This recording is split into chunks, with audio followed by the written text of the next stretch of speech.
God just told me it's going to be hard to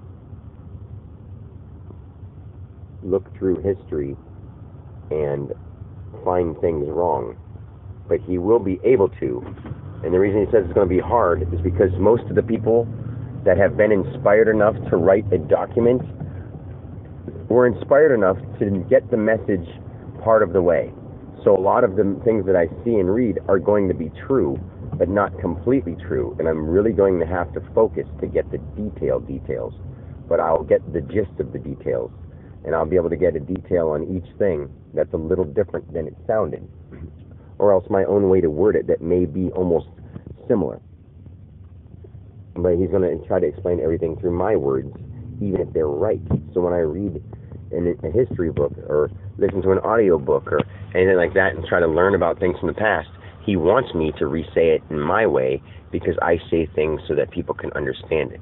Not dumb, but a combination of common language and some sophisticated language, which he likes about me because he thinks I'm a genius, but I don't walk around acting like saying big words, and I don't purposely learn big words. Some people know a bunch of big words but don't even know what they mean. They just know how to use them in a sentence.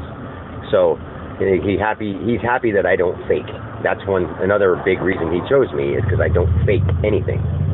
I have faked things, but I haven't in a really long time, because I decided that even though I didn't see having sex with somebody in a relationship was a lie, that whole Cindy relationship had brought so much out of me, as in being with a handicapped person, seeing what love really is. No matter what, there's people around and you got to carry somebody, and how silly somebody would feel to have to be inconvenienced by that. I myself felt privileged to do that. I felt privileged to carry her out of her chair and hold her like she was being carried over the threshold. I would carry her around the world. I love her so much. But being with her has opened me up to those things, and that's another reason that I was able to tap into that vibration, because I've learned of love in that source. And besides that, I've already learned to love anything, like, unconditionally. So no matter what presents itself now, because of that and those combination of things that added up to me not feeling embarrassed, really helped me become unconditional.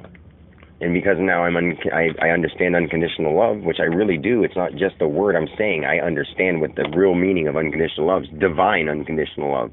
I understand that. And nobody else understands love like me. And it's hard for me to say that, but at the same time, I know I can because I mean it, or else I wouldn't be allowed to say it.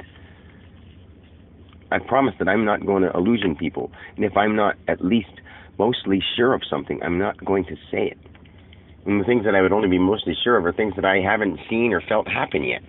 So the things that I'm mostly not sure about are things that would be future, that aren't things that I can be sure about unless people start believing in me. So I guess that's like a catch-22, you know. But whether people start believing in me or not, the whole fact of the matter is it all starts with believing in yourself. And believe it or not, people, believe me that I believe in me. So I'll talk to you later. I'm going to go put my check in the bank and go home. Love you very much, unconditionally. Really. Seriously.